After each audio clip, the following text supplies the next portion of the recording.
Radhe Radhe. Today is Saturday, 21st September 2024. Here we are to present you this recap video for today's Bhagavad Gita study session, where we have finally concluded Chapter 9. Along with me, of course, is Mummy. Radhe Radhe. So bringing up the screen, you'll see that we completed the final three verses of Chapter 9. So Chapter 9 verses 32, 33, and 34. Of course, the recap quiz at the start was for last week's content covering Chapter 9 verses 30 and 31. Please do look at the description for this video to access the free community portal page where you'll get these slides, go through the quiz questions. There was some good discussion and engagement among them, and for your regular review. Therefore, we shall now start off with Chapter 9 verse 32.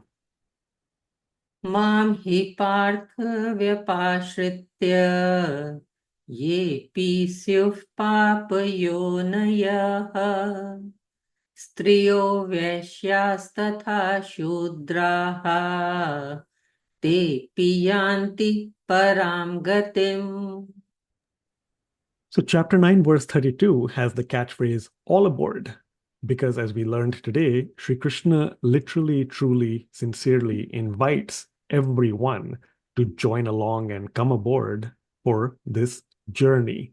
The condition being it is to reach, of course, the supreme destination, the supreme goal, the supreme Lord, and of course, happening only because of love and devotion and bhakti. That being said, as Sri Krishna says, that's the only requirement. Everyone is welcome. In fact, he says it doesn't matter what their birth is, race, sex, caste, even if they are scorned upon by society, everyone will attain the supreme destination. Indeed, if, as Swamiji says at the end of the commentary, they come to Sri Krishna with genuine love. We encourage you to go through, of course, the entire commentary as always, but in essence here, Swamiji presents a good contrast where on the other paths of yoga, opposite to bhakti or different from bhakti, one can still meet that or reach that supreme goal. However, the eligibility criteria is extremely strict, numerous items, and rather rigid. So for instance, in JKYog, there are 4 qualifications. If you remember, we noted the alliteration, discrimination, detachment, etc.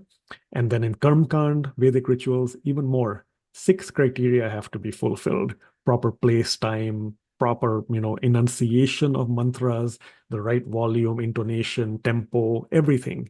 Even in Ashtanga Yoga, Hatha Yoga, you need to have a proper place and seat, etc. Whereas in Bhakti Yoga, there's no requirement other than just love. You can do that at any time, any place, any circumstances, and with or without any material. And that's the essence that in Chapter 9, verse 32, Sri Krishna truly says, all aboard. Everyone who can follow his path and the path of devotion is going to attain that supreme destination. Next, let's listen to Chapter 9, verse 33. Kim punar brahmana punya bhakta rajarshayas anityam asukham lokam imam prapya bhajasvama. Chapter 9, verse 33 has the simple catchphrase of kings and sages, because here Sri Krishna is indeed talking about kings and sages, and in fact, saintly kings. He's actually saying that in chapter 9, verse 33, having mentioned in the prior verse that even people of different backgrounds, lower birth, etc., can attain the supreme destination, then what then to speak or say of kings and sages who we know are performing meritorious deeds? Indeed, as you might expect, Sri Krishna says they'll attain that destination. And in fact, he goes one step further and says, because of that reasoning, that justification and logic, therefore, Arjun, and vicariously through Arjun, each of us, we should come to join Sri Krishna. We should, in fact, go away from this transient and joyless world and instead engage in devotion unto Sri Krishna. One word we added in English to our dictionaries was abominable. Maybe many of you are familiar with that, of course, but indeed here we had learned vilest last time. Vilest sinners, here abominable sinners, those who you have hatred for, or those who are disgusting or repulsive. So even when those people are guaranteed success on the path of bhakti, then what doubt do we have at all for those who are performing deeds similar or in fact way better than them? Kings, sages, and saintly kings. So they, in fact, if anything, Swamiji says, have even more reassurance of all the guarantees on this path. If you remember in class, we did mention that in contrast, if you recall chapter 2, soon after Arjun's despair, and when Sri Krishna mentioned that he was displaying this act or flaw of cowardice, then Sri Krishna had, of course, used relatively stronger words. But now, several chapters later, he is, of course, with logic, with justification, but here again with a lot of soothing tones and gentle words. He is encouraging Arjun, he's beckoning to him that Arjun's a king and he's got saintly virtues, he's performing meritorious deeds. So why waste this material existence? Why waste the blessing of being born in a human form and in his Arjun's case, an affluent and pious background? Why waste all that? Indeed, pursue the supreme goal, attain Sri Krishna. So again, nice contrast with regards to tone, and that of course comes through discipline, Arjun listening carefully in that dialogue, as we said, chapter 1, chapter 2, and then now all the way into chapter 9. Finally, let's look at the last verse, chapter 9, verse 34. So this is a very beautiful verse which comes twice in Bhagavad Gita. I'm going to sing it twice, okay? Manmana bhava madbhakto madhyaji mam namaskuru mam evashyasi yuktvaivam atmanam matparayanaha manmana bhava madbhakto madhyaji mam namaskuru mam evashyasi yuktvaivam atmanam matparayanaha. I know Mummy said this in class, and I mean, I felt that as well. And even now, listening to it, one feels it. You really get that tempo amped up of, bhakti and devotion, that whole mode and zone of pure devotional bliss. So, chapter 9, verse 34, devotees' dedication. That's the catchphrase here, because as Sri Krishna says, we can and should always think of him, be devoted to him, worship him, and offer obeisance to him. Having done that, having dedicated our mind and body to him, he gives the guarantee one more time.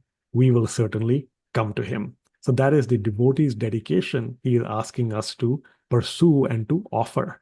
In fact, he also says offer namaskuru, that is the act of humble obeisance. Prior to that, in the commentary, Swamiji says that, of course, Sri Krishna has been stressing bhakti. As we mentioned in class, chapter 9 is Raj Vidya Yog, yoga of the king of sciences. But a lot of the elements, right, this king of sciences is, of course, centered around bhakti. So we have been learning all these different aspects of bhakti even before chapter 12, which is formally bhakti yoga. And so here, with all this now, the conclusion Sri Krishna offers is he entreats Arjun to become his devotee. Add that to your dictionaries, please. And again, as we said, a contrast to chapter 2, entreat here is to request, plead, or even to beseech. So he's encouraging and requesting Arjun to be his devotee. In chapter 2, if you remember, Arjun had beseeched Sri Krishna to be his guru. Look at the blessings. 7, 8 chapters later, Arjun now is being beseeched by the Lord to become a devotee of the Lord.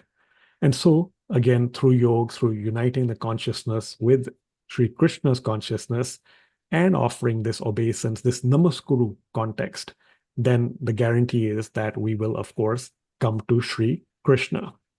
Swamiji stresses that namaskuru is extremely important because it helps neutralize these vestiges of egotism, these surviving traces of egotism or pride we may have, even as we are performing devotion. Humility being extremely important. And so that helps us dedicate our thoughts to the Lord.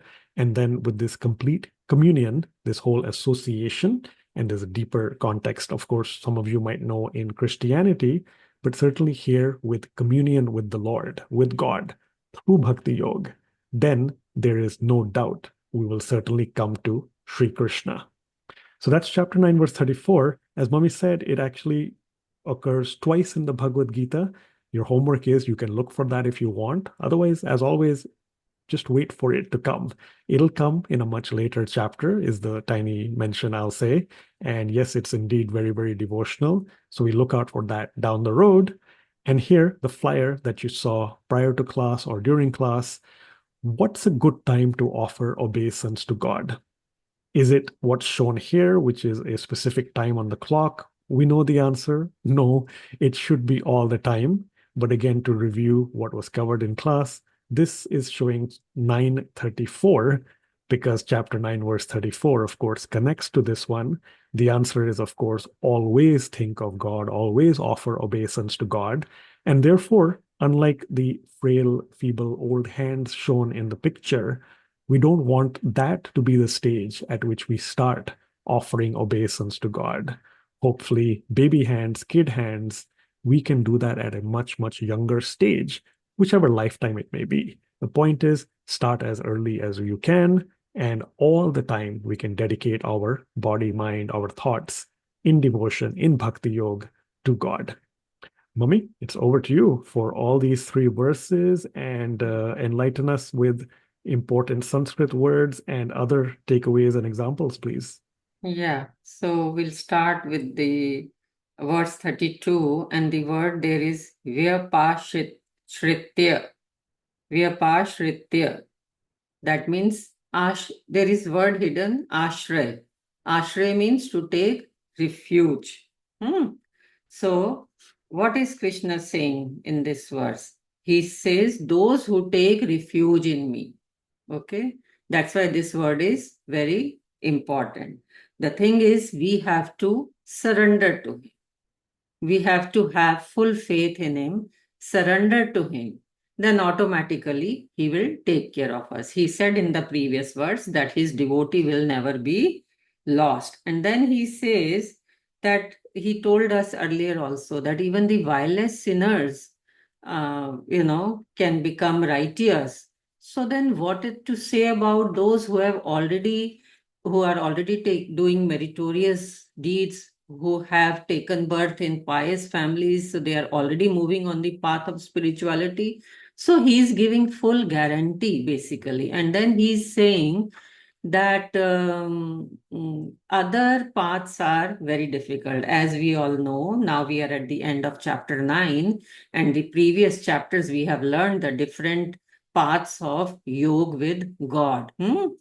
Jnana path, Ashtang path, so Karma Yoga, all these paths. Now he's bringing everything towards bhakti. He says, with that knowledge, with that Ashtang Yoga, with that austerity, everything you do, but bring in the quotient of bhakti along with it, because bhakti is very, very easy.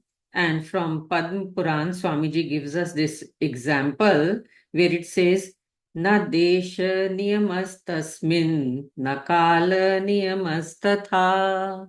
Okay, so bhakti you can do anywhere, anytime. It is very easy. So Krishna is guiding us towards bhakti.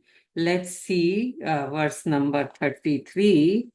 From here I've chosen the word anityam. Anityam means transient. Transient means temporary. So this is what he is again telling us, that this world is all temporary.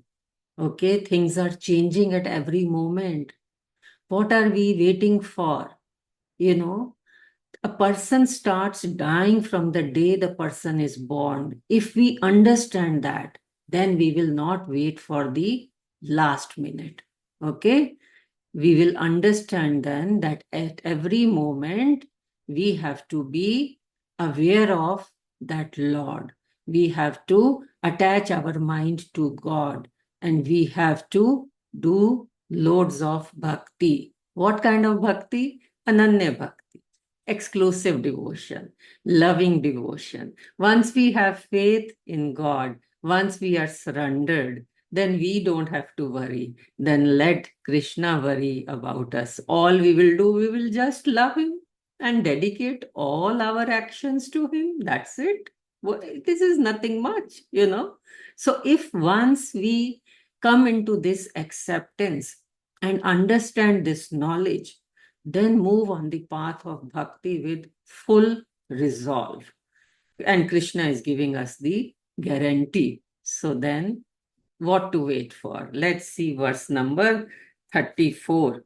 Now, verse number 34, a very, very beautiful verse in which a very important word is namaskuru. Namaskuru means pay obeisance, pay respect.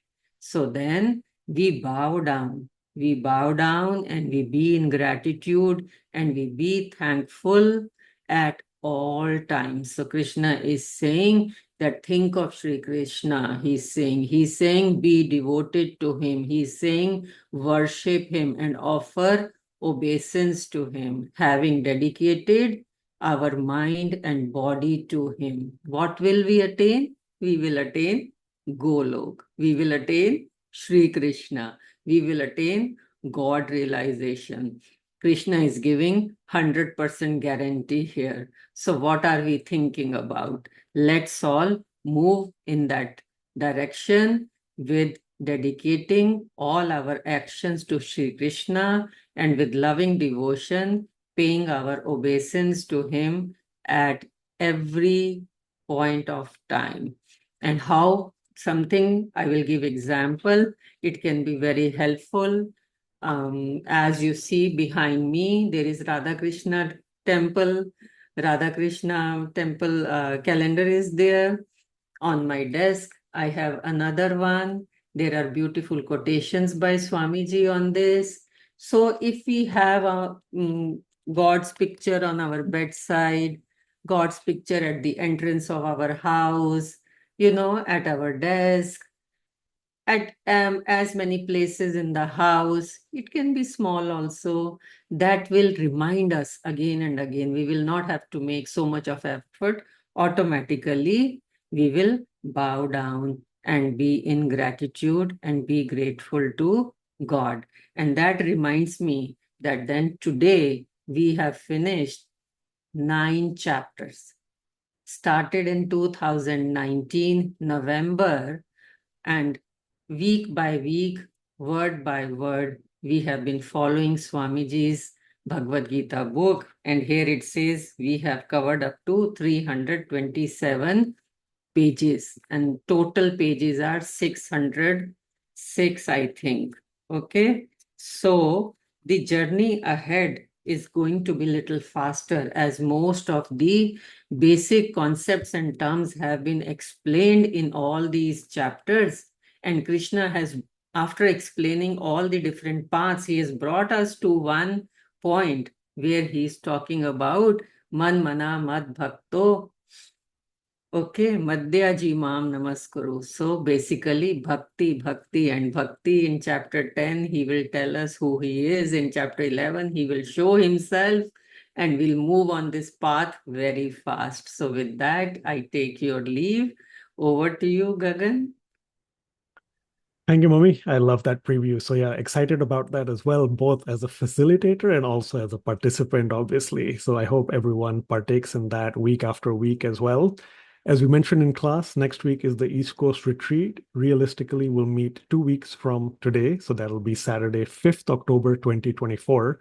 When we meet, because chapter 9 has concluded, as Mommy reminded us, therefore, we, of course, will have the chapter 9 review quiz. So please take the time between now and the next session to go through all 34 verses of chapter 9, go through the recap videos, go through the slides, all the existing quiz questions and answers, look at your notes, Swamiji's book and commentary, and come prepared and excited when we next meet. Till then, thank you so much. Radhe Radhe. Radhe Radhe.